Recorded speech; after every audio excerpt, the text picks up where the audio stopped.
Paz e bem, senhor presidente, muitíssimo obrigado pela oportunidade. Quero cumprimentar as colegas senadoras, colegas senadores, funcionários dessa casa, assessores e os brasileiros que estão nos assistindo, nos ouvindo pela comunicação da Casa Revisora da República. Coube a mim, e eu agradeço a Deus a oportunidade e a nossa equipe de poder ser o primeiro orador depois de 58 dias, onde nós não tivemos uso da tribuna, porque juntou o recesso, juntou um período que a casa ficou fechada mesmo depois do recesso, onde a gente não poderia utilizar a tribuna. E ontem, na reunião de líderes, eu fiz o apelo ao presidente Davi Alcolumbre que abrisse as sessões como nós tivemos nos 200 anos do Senado, de segunda a sexta-feira, para que quem estiver aqui possa abrir a sessão, fazer seus discursos, pronunciamentos, denúncias. Isso é muito importante para a democracia, isso é muito importante para o Brasil.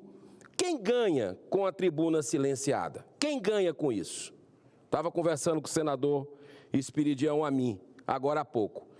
A gente sabe que os poderosos que ganham com isso, Então, a gente está vendo aí um devaneio cada vez maior de um governo perdulário, um governo decadente, que é o atual governo federal, onde a primeira-dama tem que ser mandada para viajar, segundo quase que uns assessores de imprensa do governo aí, que estão na mídia, falando que o clima é péssimo político, de isolamento, e o Brasil só pensa em gastar, zero de responsabilidade fiscal, não faz seu dever de casa, e a gente está vendo aí acontecer, ao lado disso tudo, um abuso de autoridade do STF cada vez maior. É um alinhamento político-ideológico que eu tenho falado quando tenho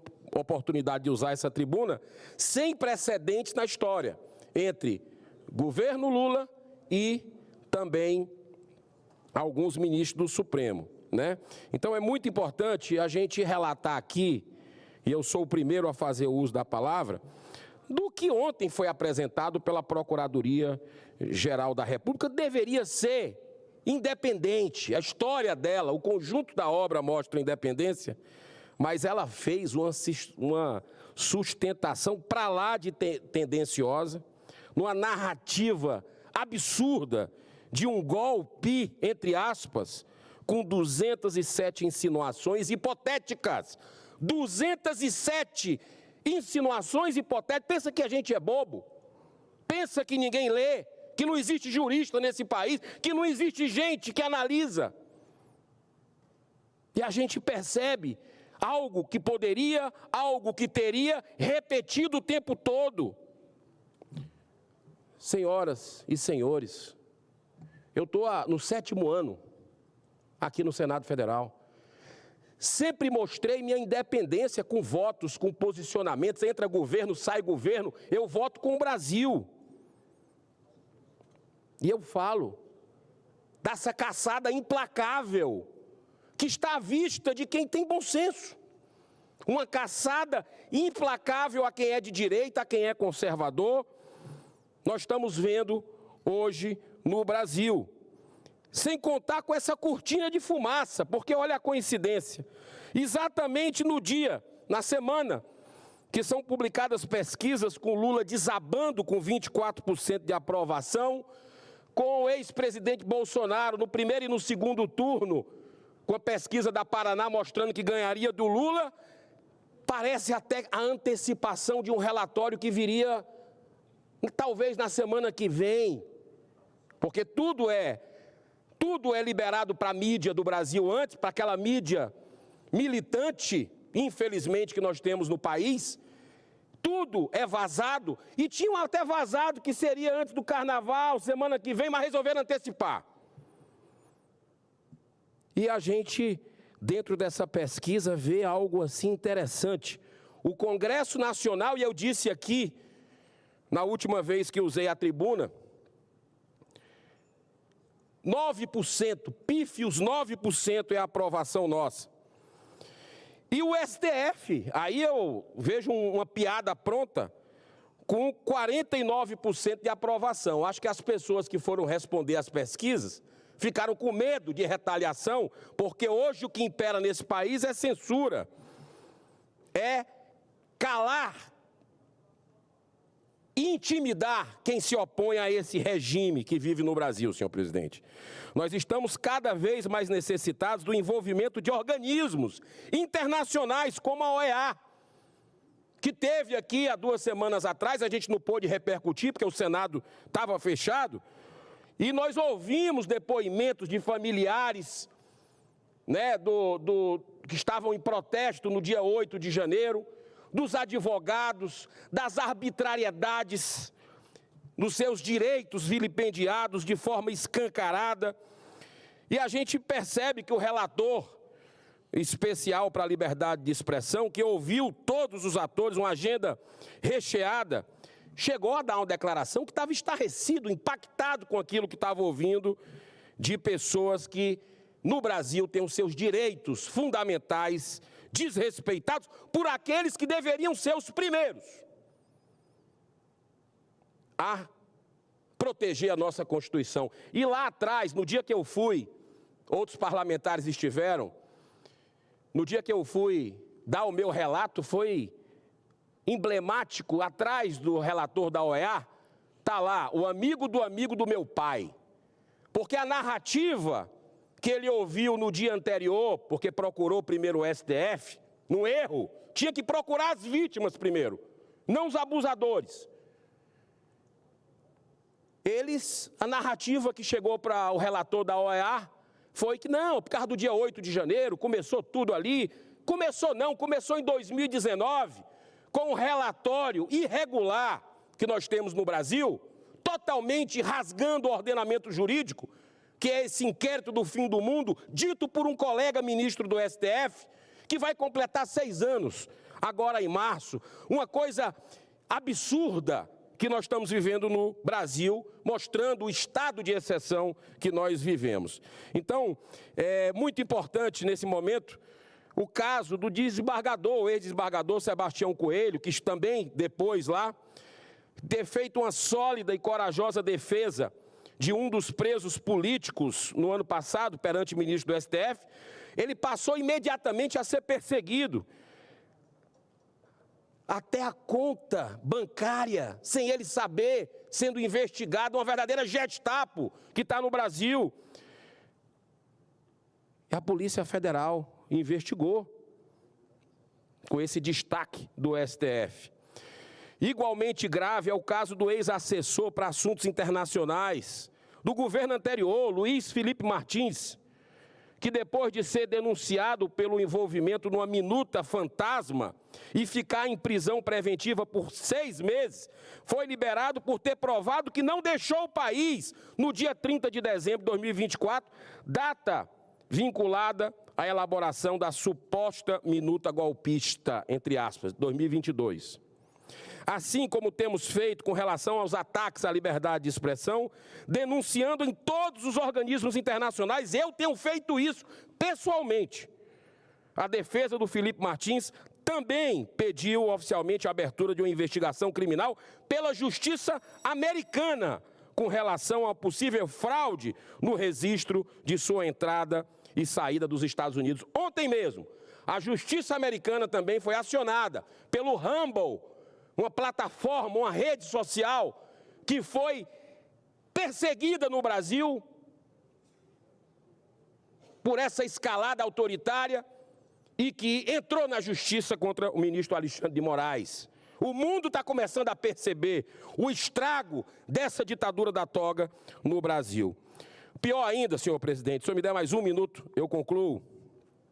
É a escandalosa perseguição sofrida por um dos deputados mais corajosos e atuantes da Câmara dos Deputados, chamado Marcel Van Hatten, em virtude dele ter usado a tribuna para fazer sérias denúncias sobre abuso cometido pela Polícia Federal. Ele tem o direito, Está lá na Constituição, o nosso artigo 53, inviolável parlamentar, civil e penalmente, por quaisquer de suas opiniões, palavras e votos.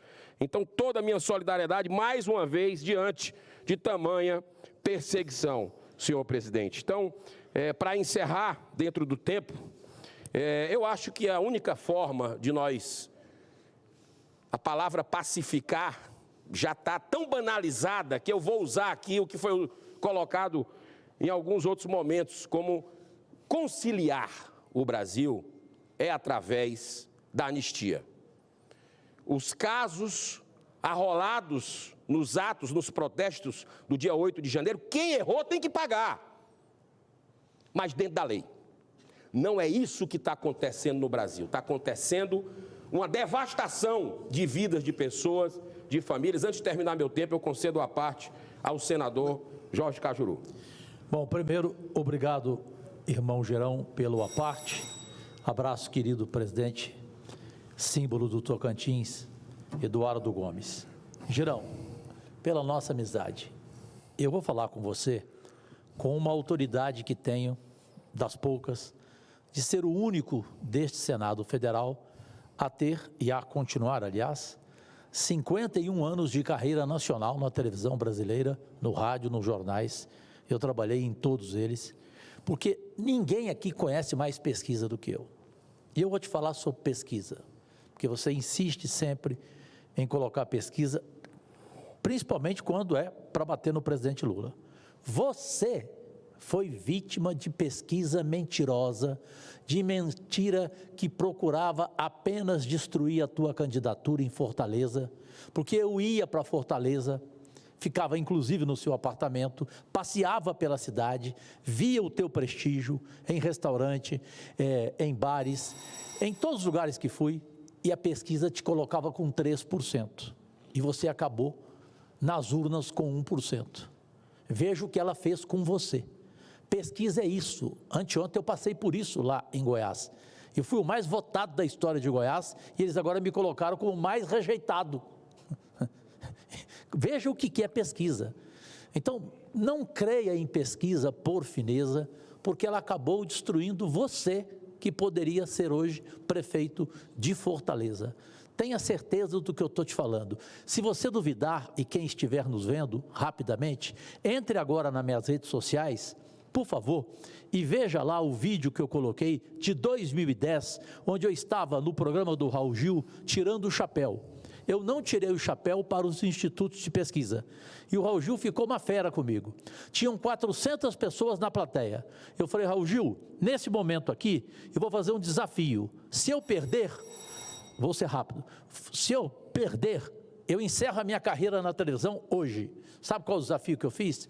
Eu falei, na plateia, por fineza, quem aqui já foi pesquisado para saber qual é o seu candidato a prefeito, governo, presidente, para aprovação de governo, tal, papapá, por favor, levante a mão. Veja o meu vídeo aí, quem quiser a Cleitinha agora. Nenhuma pessoa levantou a mão. Então, as pesquisas do Brasil são uma mentira, porque elas não mostram onde elas são feitas, não mostram a pessoa falando, você não sabe, ela só diz, ouvi 2.000 pessoas, ouviu onde, cara pálida? Então, tenha certeza sobre pesquisa, não discuta o seu pronunciamento, respeito, mas sobre pesquisa, reflita, porque você foi vítima dela, e eu agora estou sendo. Presidente, só mais um minuto para eu fazer o contraponto. O meu colega Cajuru, eu tenho inclusive projetos, né, para regulamentar, inclusive 30 dias antes de eleição, não ter divulgação de pesquisa. Não me considero que nessa eleição para a Prefeitura de Fortaleza fui prejudicado por pesquisa, diferente do Senado, na época que eu fui candidato ao Senado, mas nessa não, houve uma polarização, não tive tempo de TV, uma série de coisas que aconteceram. Mas eu quero dizer uma coisa para finalizar nesses 30 segundos que me faltam. Senhor presidente, batom, bola de gude, Bíblia, bandeira, golpe de Estado, vocês estão de brincadeira. Vamos parar com a palhaçada. Num domingo, sem liderança. O Brasil precisa de anistia, porque já teve anistia de sequestrador de banco, de assaltante, que nós tivemos no país, senhor presidente.